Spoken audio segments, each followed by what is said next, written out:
뉴스 속 경제 이슈는 더 쉽고 깊게, 최신 고용 동향은 더 빠르게 전해드리는 고용브리핑 365 시간입니다. 김지수 기자와 함께합니다. 어서 오세요. 네, 안녕하세요. 네, 오늘 어떤 이슈가 있을까요? 네, 이른바 이제 MZ세대가 기업의 핵심 실무 인력으로 자리를 잡으면서 기업마다 다양한 방식으로 MZ세대와의 소통을 확대하고 있습니다. 진짜 MZ세대들이 원하는 건 무엇일까요? 이들의 마음을 들여다볼 수 있는 설문조사가 나왔는데요. 첫 번째는 바로 월급보다 땡땡땡입니다. MZ세대가 취업하고 싶은 기업의 조건에 바로 월급보다 이것이라고 답을 한 건데 이 빈칸에는 무엇이 들어갈 것 같은가요?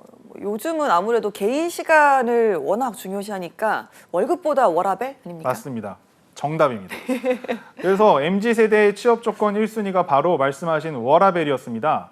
전체 응답자의 36.6%가 일과 삶의 균형이 보장되는 기업에 취업을 하고 싶다 이렇게 답을 한 거죠. 전국경제인연합회에서 MZ세대인 20대, 30대 820여 명을 대상으로 진행을 한 기업 인식 조사 결과인데요.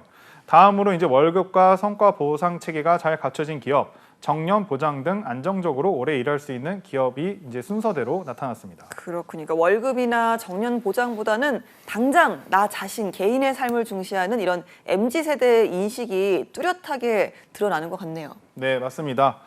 그래서일까요? 이제 직장 선택 기준 못지않게 기업에 대한 호감도 역시 과거와는 좀 많이 달라졌습니다. 대기업이 64.4%로 가장 높았고요. 중견기업 그리고 그 다음이 공기업 순으로 집계가 됐습니다. 그러니까 공기업에 대한 선호도가 상대적으로 낮은 이유, 기업의 문화 때문일까요? 아무래도 이제 안정적인 직업으로 꼽히는 공기업 역시 최근에 이제 인기가 좀 하락하고 있다는 건데요. 공무원 역시 마찬가지고요. 과거에는 시험 경쟁률이 100대 1에 육박할 만큼 인기가 높았지만 요즘 공무원이나 공기업 시험을 준비하는 이제 공시생이 좀 확 줄었습니다. 이제 대기업에 비해서 월급이 좀 상대적으로 적고 말씀하신 어떤 경직된 조직 문화 역시 MZ세대가 기피하게 만드는 이유라고 하는데요. 한 해에 자발적으로 공직을 떠나는 중앙부처 공무원 수가 3,000명에 가깝다고 합니다. 서울시 공무원 중 임용 5년 이내에 퇴사하는 MZ세대는 코로나19 이전과 비교해서 2배 이상 증가했습니다. 이런 MZ세대들이 가장 선호하는 경영진의 리더십은 어떤 유형일까요? 그러니까 MZ세대는 좀 일방적인 걸 싫어하잖아요. 그러니까 지나치게 경직된 조직 문화도 그렇고 그러면 좀 원활한 대화가 가능한 이런 소통 아닐까요? 맞습니다. 가장 선호하는 경영진의 리더십 유형으로 10명 중에 8명이 소통을 선택했습니다. 소통형 리더십이란 말 그대로 직원과 함께 고민하고 개방적 의사소통을 통해서 의사결정을 하는 리더십이겠죠. 과거에는 이제 나를 따르라 이런 강한 카리스마를 바탕으로 신속한 결정을 내리는 리더들이 인기가 있었는데 이런 유형에 대한 지지는 13%에 그쳤습니다. 그렇구나. 자, 설문조사에서 또 다른 내용도 있었습니까? 네, 기업의 이미지 향상에 가장 필요한 요소에 대해서도 물어봤습니다. 역시나 이제 기업 내 조직원 간 소통 강화를 가장 많이 꼽았습니다. 적극적 투자와 일자리 창출, 좋은 제품 생산 등은 그 뒤를 이었습니다.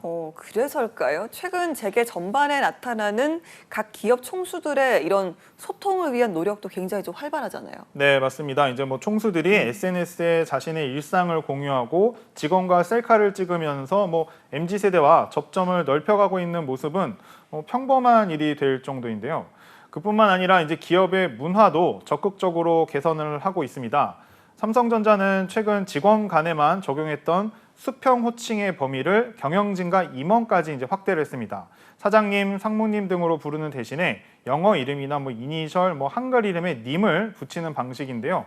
이재용 삼성전자 이제 회장의 경우에 사내에서 마주치면 재용님 이렇게 부르면 이제 되는 거죠.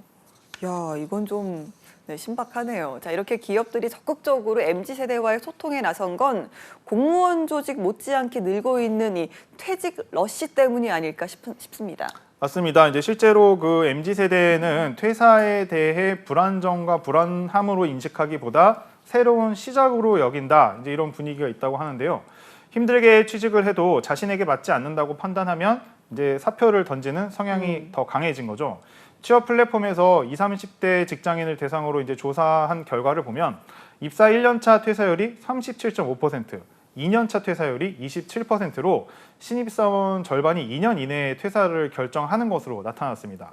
사표를 던진 대표적인 이유로는 단조롭고 반복적인 업무로 인한 역량 성장 결여와 기업 내 세대 갈등 양상 등이 꼽혔습니다. 이런 사유를 줄이기 위해서 기업들도 적극적인 소통과 함께 조직 문화 개선에 이제 나서고 있는데요. 혹시 3요주의보라고 아시나요? 3요요. 이거 지난번에 짧게 다룬 적이 있었는데요. 이걸요? 제가요? 왜요? 이렇게 되묻는 젊은 직원들의 반응을 일컫는 신조어 아니겠습니까? 맞습니다.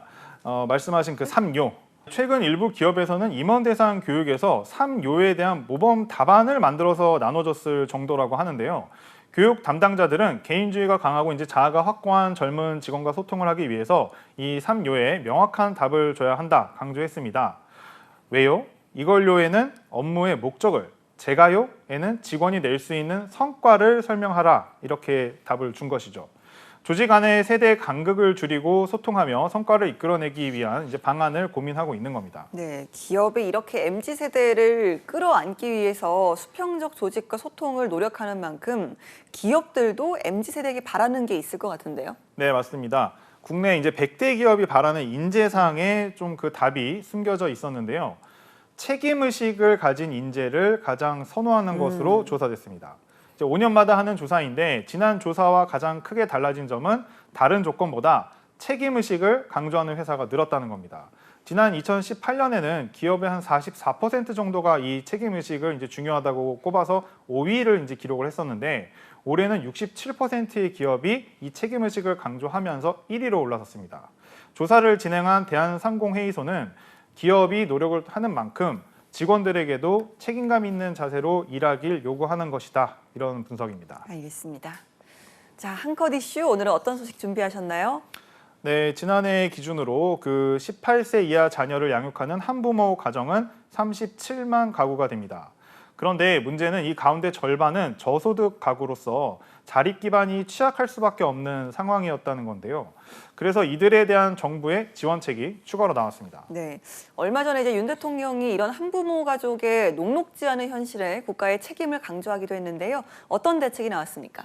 네, 저소득 한부모 가정 같은 경우에 복지시설에 무료로 입주를 할 수가 있습니다. 그 기간이 최대 3년으로 너무 짧다 이런 지적이 있었는데 정부가 이걸 2년 연장해서 최대 5년으로 늘리기로 했습니다. 또 영구 임대주택 우선 공급 대상에 생계가 어려운 한부모 가족을 추가할 수 있도록 했습니다. 입주할 수 있는 매입 임대주택도 확대를 했습니다. 네, 그러니까 주거 문제 못지않게 양육 비용이 부담스럽긴 마찬가지인데요. 이 부분에 대한 대안도 나왔을까요? 네, 아동 양육비에 대한 대안도 좀 추가가 됐는데요. 저소득 한부모 가족에게 매달 20만 원이 지급이 됩니다. 자녀가 만 18세 생일이 되는 시점에 이제 지원이 끊기게 되는데요. 사실 이 시기에 교육비가 가장 많이 들어가는데 오히려 지원이 중단이 돼서 곤란했던 것이죠. 이번에 아동 양육비 지원 시점을 현행 18세 미만 자녀에서 고등학교 졸업까지로 확대를 한 겁니다. 이 밖에도 정부는 기준 중위소득 60% 이하로 책정된 아동 양육비 지원 대상과 생계비 지원 범위도 계속해서 늘려나가겠다고 밝혔습니다. 알겠습니다. 네, 최근에 한 공익 광고에서 이런 글귀를 봤는데요. 세대 차이가 아닌 시대 차이다라는 겁니다. 특정 세대가 아니라 모두를 위해서 지금 시대에 맞는 소통과 변화의 노력이 필요하다는 건데요. 여러분은 어떻게 생각하시나요? 오늘도 김지수 기자와 함께했습니다. 고맙습니다. 네, 감사합니다. 네, 지금까지 고용브리핑 365였습니다.